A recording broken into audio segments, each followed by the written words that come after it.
John Ledridge, Head of Sports, Turf and Grounds at Leicester City Football Club. My remit covers Stadium, Seagrave, our new training facility, and our women's training facility at Beaver Drive. We also hold an advisory role at OH Leuven in Belgium, which is one of our clubs that we own in the ownership.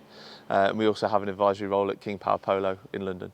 So across the portfolio, we have obviously King Power Stadium, which is, we're here today looking at that place, and then we've got Beaver Drive, which is our women's training facility. 7.5 pitches there, 7.5 grass pitches, a pitch and a half synthetic, and the surrounding landscapes. And then Seagrave, which is our new facility. We've been there just coming up to 2 years in December. We have 21 football pitches across site. We have 30 acres of landscaping, 9-hole golf course, areas of ecological interest, and so much more. It's around about 7.5 times bigger than our old training ground, so a lot of land to cover, a massive workforce that help that sort of stay in the condition it should be in, and yeah, something we're all very proud of. All of our sites we're very proud of. Going back to when I started at the football club 9 years ago, and previously in some of my current previous employers, we've had a great relationship with Hewitt's from way back when. We always make them work hard. We always make them earn their right to be working with us, and likewise them with us. But the relationship's been great. We've been through so many projects, from the early days at Beaver Drive, where we're building brand new desos at the time as they were, our stitch pitches there, of which we've got 3, drainage work, fibre sand work. We've just had them embedded in our organisation for a long time. And like I say, everyone goes through a process here. That's just the way it works. But Hewitt's always come on top. They're down the road, which is always really advantageous for us. And then obviously we've moved on to even bigger projects, our training ground at Seagrave, where they constructed all of the pitches for us there and worked on some of the outside space as well. A real achievement that was, because it was through a really difficult time. We worked through COVID, we worked through one of the wettest winters on record. But the one thing that we admire about Hewitt's is their professionalism, their attention to detail, which is right up my street and definitely up the club street, and just their willingness to get things done and done in the right way. And that has just strengthened year on year and project on project, and that's why Hewitt's are always in the forefront when we're making decisions. Like I say, everyone has to work for their right to work here and to earn the right to get contracts, but Hewitt's are always come forward and deliver the goods, and that's so important to us. So the pitch here at King Power Stadium was coming into its 12th year. It had been constructed actually when the stadium was constructed in 2002, and the upper root zone had been removed 12 years previously to make way for a stitch system, and that was, you know, starting to get to the end of its lifespan. So we proposed to the club a full reconstruction. We actually wanted to do that in the summer when COVID hit, but obviously that put pay to the plans. But it gave us another year to plan this out really, really well. We do that well anyway, and obviously working with Hewitt's and another couple of companies to bring them in to make it a really competitive tender process. We just loved the work that Hewitt's had done and the forward thinking that matched with us. So completely excavated the pitch, went right back to the levels, and this site sits on an old gas site, so there's lots of complications around contaminated soil and one thing and another. But we built the pitch with future proofing in mind. You know, when we make these huge investments, and the way that we propose it to the club is that we want to future proof them to the best possible way we can.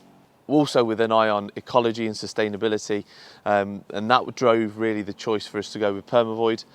So we've created what is basically a huge bath basin under the pitch. We've put all the infrastructure in for a subsurface air system, and we've also installed an underground water tank to retain some of the water that we capture through the pitch itself. And that was really important to us because, you know, as we've seen in the summer just gone, water is like the new gold. So anything we can do to retain that, and also with a mind on the future years and maybe some of the leachate that comes out of these pitches going into water, to mains water, into storm drains. We're trying to forward think that, is that going to be an issue? And if it is an issue, can we cope with it? And that's what drove those decisions from a sustainability point of view and just a environmental responsibility point of view. So obviously we built the pitch up with the standard heating system, and also with a sub root zone and sub sand, and we stitched with the Grassmax system, which was the polyethylene fibres that we used. Again, all those operations, we set Hewitt so many tough deadlines. We had a 12-week window, we had a 6-week build and a 6-week growing, and wrapped with all the infrastructure that is around the pitch and under the pitch. This bit's the easy bit really.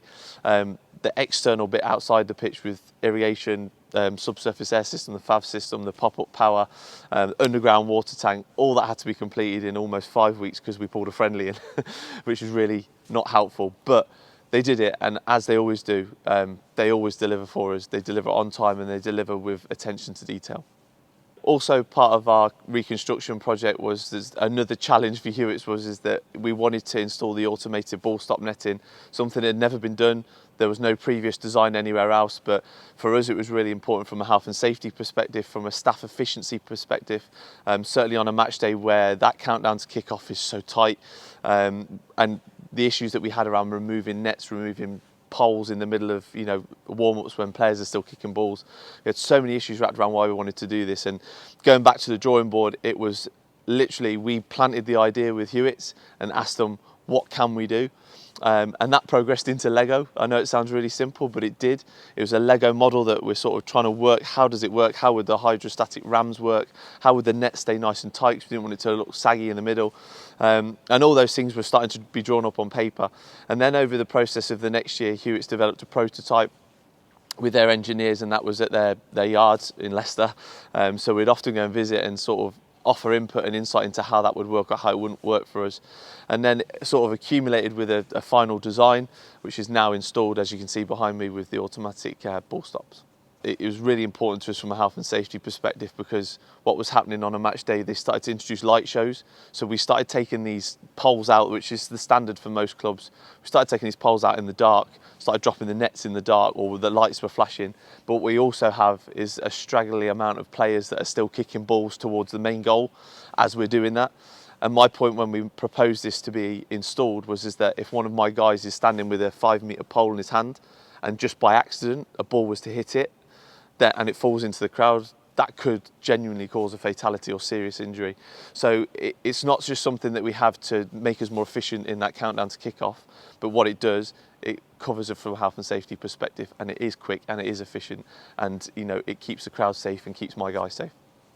So obviously these investments are huge for us, and as we've mentioned, future proofing is so important, and we like to think that as a club and as a department we try to be at the forefront of all the technologies that are coming forward, notwithstanding the fact that we can't have a retractable pitch and we can't have automatic lights, which would be amazing because we don't have the infrastructure for it.